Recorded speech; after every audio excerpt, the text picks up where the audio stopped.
Tak. Alright. Assalamualaikum warahmatullahi wabarakatuh, and good morning to Miss and my friends here today. Will present about our critical review for our article that is selected, which name Shariah-compliant firms less prone to stock price crash risk. My name is Asgn.2. My name is Tariwi. And my name is Kaviraj. All right. So for introduction, I will pass to my friends Kaviraj. First is introduction. Shariah-compliance firm less prone to stock price gas risks. First is authority. Muhammad Asi Nuru Sane Ma and Wang Mahani Wang Ahmad. Second is Journal, International Journal of Islamic and Middle Eastern Finance and Management. That is purpose investigate whether Sharia compliant reduced firm stock price risk SPCR. Finding Sharia compliant firm estimate lower SPCR due to different in final reporting behavior compared to conventional or not compliant firm. Second is Sharia compliant security. This security of public listed company that adhere to Sharia principle. Compliance is based on the company primary business, investment activity, and final position. Move to second slide. The problem. First is stock price case risk, SPCR, and Sharia compliance. Sharia compliant firm face estimate stock price decline due to sudden negative information. Management may hold negative information leading to rapid market spread. The study investigate whether Sharia compliant reduce SPCR. Second is Sharia compliant criteria. Firm consider Sharia compliant if they adhere to Islamic ethical guideline for bidding activity such as interest-based transaction, gambling is qualified as firm. Due to total asset and cash to total asset ratio must be below 33% of compliance. Third is Malaysia as a study context. Malaysia's Islamic capital market is substantial market. It deal for examining Sharia compliance. The country multi-culture and multi-race context provided insight into compliance. And last is mechanism and finding. Sharia compliant firm distribute lower as PCR, reduce involvement in earning management contribute to this effect. Holding of bad news is less likely in Sharia compliant firm. That's all for me. Thank you. All right, thank you so much, David. So we move on to my part, which is about the review of our literature. So first of all, let's raise a question of from the studies that the researcher of the article wrote. It is relevant to our current work right now, because it is related to directly to our economics. in terms of the study, it is also relevant because it has lots of sources from journals, Security Commission, and also Sharia Advisory Council, which we can retrieve from the websites of from the internet, from their own official website. Then second one is review of the article is quite broad because in terms of Sharia compliance law, we can say that there is race in arguments about does it good or not. And plus there's lots of sources that to support it, and there's also arguments about that does it bring benefit to the people or not. And because every thing has its own pros and cons. Same goes to Sharia compliance firm.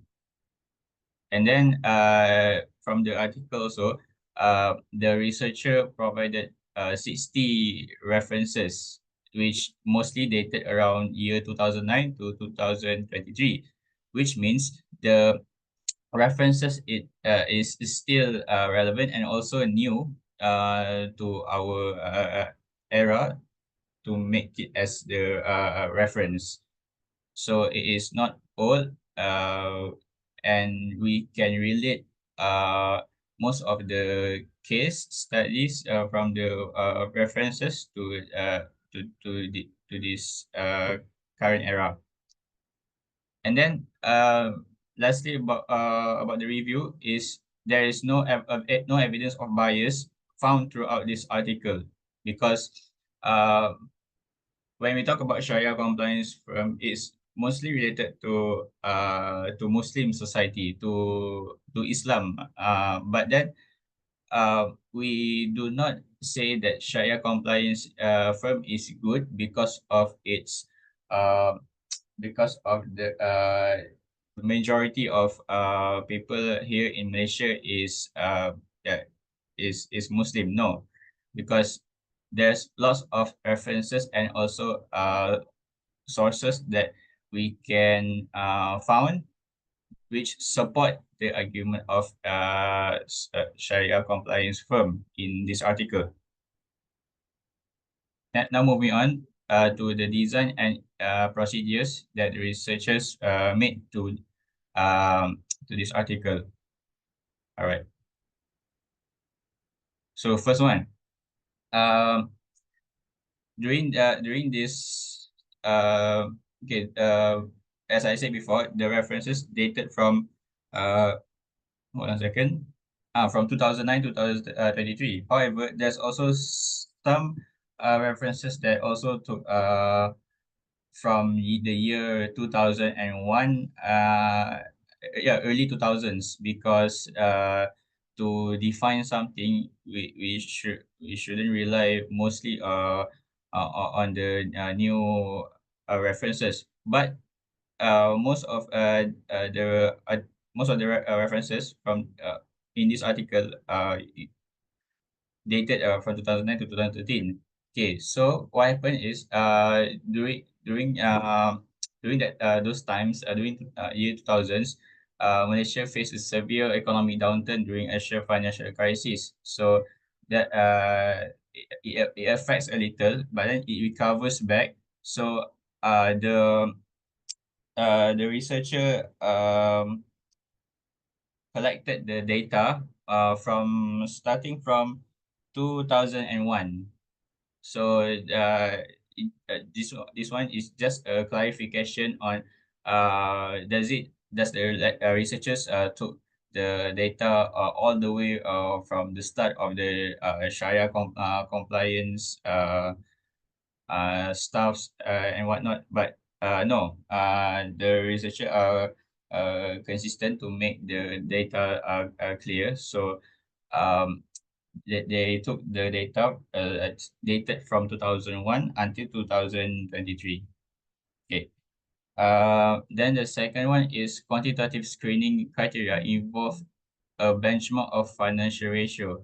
So what does it mean? What does it mean is the researcher they uh, filter out which firm is a Sharia compliance firm or Sharia non-compliance firm based on whether the company uh, uh, has its debt less than 33% of total assets coming from the Islamic. So it means that if they have less than 33% um, of the debt related to Islamic financing, if less than that, that means it's not Sharia compliance firm, because in Sharia compliance firm, uh, they have to uh, they have to ensure that there is no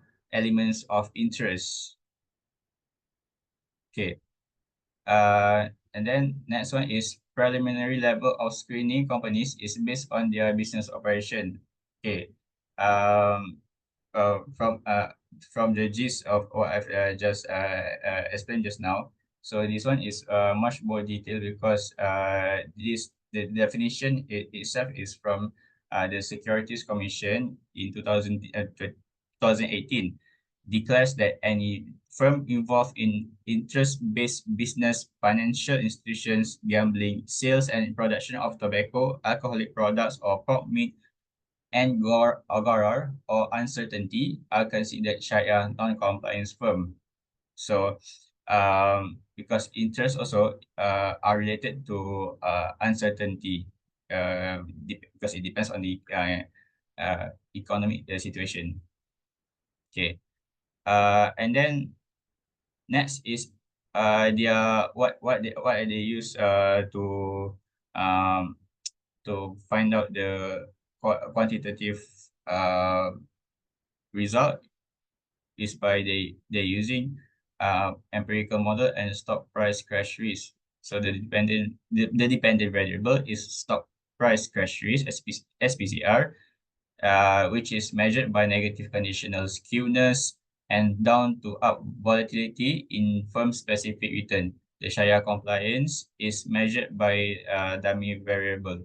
So it means that they have their own of formula of calculating uh, how does the Sharia compliance firm is risky to be invest by the investors or not, and also the its volatility means that whether it is whether it oscillates in terms of its price from day to day or not.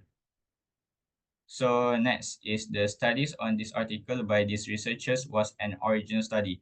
The article did not mention or honor any article written or made by other researchers. So we can confirm that this is the original study made by the researchers that Tarvin has mentioned in the introduction.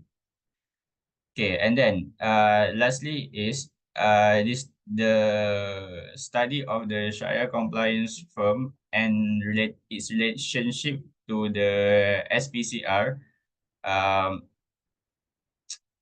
it results in the negative signs of ROA and SPCR relationship. It means that the return on assets would be less in Sharia compliance firm. However, its risk of investing is very low. So that is meant by negative signs overall. So that is all from me. Now I will pass to Kabiraj. Okay, good morning, madam. My name is Kaviraj, and I will be presenting about the data analysis and presentation of this article. So firstly, we conducted a comprehensive analysis using descriptive statistics, correlation, t-test, and multivariate regression to explore data characteristics and relationships. Moreover, we also analyzed the inter-effects of earnings management on the Shariah-compliant and stock price crash risk. And this relationship was tested with validity checks using alternative models to ensure that the results were valid and it was correct. Moreover, quantitative data in this article included variables such as NSKW, DUVL, SC status, size, MTB, LEV, ROA, REIT, sigma, and D10. And it was analyzed through statistical and regression methods. As you can see, these variables are only given as acronyms and they are not explained in detail. So I will explain each variable in detail now. So firstly is NSKW. What this means is negative skewness. It is a short form for negative skewness. Negative skewness is the measure of the symmetry of the distribution of stock returns. It indicates usually, as the name suggests, negative skewness, it indicates towards negative returns usually.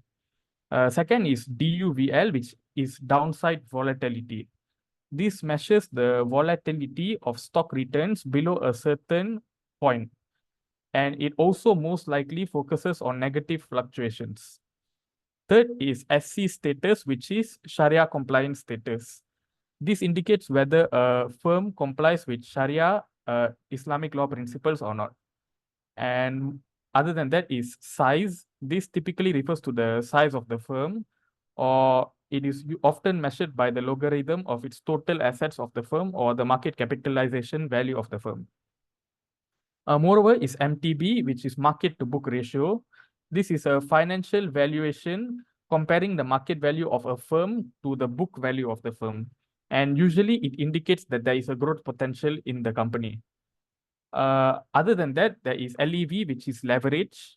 This measures the firm's financial leverage, usually calculated as the ratio of the total debt to the total assets or equity.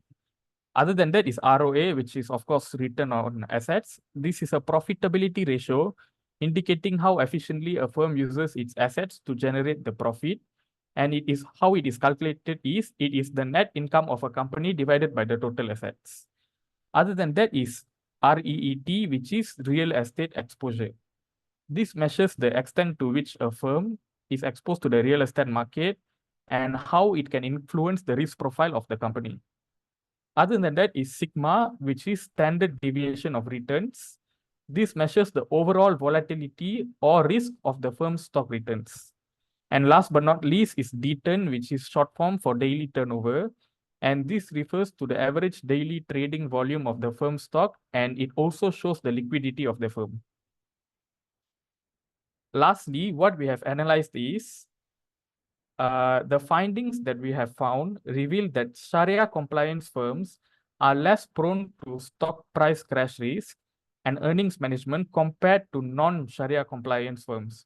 And this was confirmed with validity checks, and it confirmed that the result was consistent with what we have researched. Okay, next slide, please.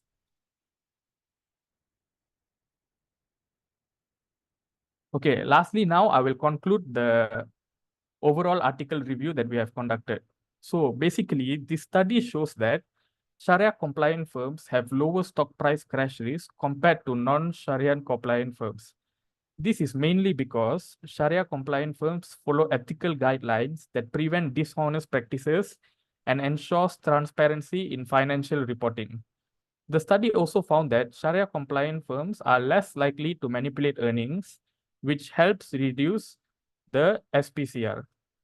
For investors, Sharia-compliant firms offer a safer environment with less risk of sudden stock price drops, while regulators can use this information to better monitor and manage risk in non-compliant firms. To summarize that, in Sharia-compliant firms, it is very safe because of the already set rules and regulations by the Sharia law. So it is a more safer environment to invest your money in, but the downside to that is there isn't much of a high return. Due to the risk being low, the return would also match the risk level. In conventional banking, the risk can be high, but the potential to earn more is also there. High risk, high reward, as people say. And lastly, future research could look into how the personal religious beliefs of managers and of Sharia law can impact business ethics and overall share stock price crash risk. So that's it from us. Thank you so much.